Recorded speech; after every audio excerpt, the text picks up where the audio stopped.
Hello guys, in this video I'm going to show you how to book hotel rooms in the booking.com application.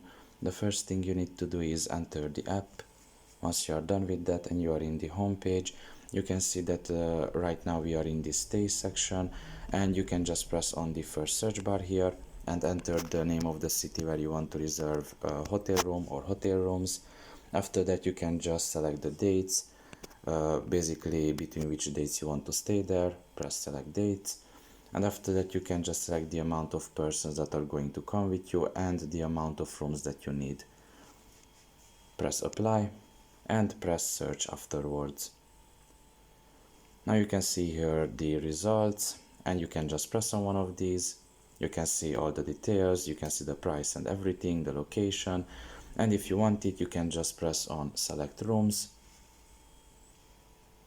and here you can just press reserve, and after that these hotel rooms are going to be reserved for you. So pretty much this is all about it.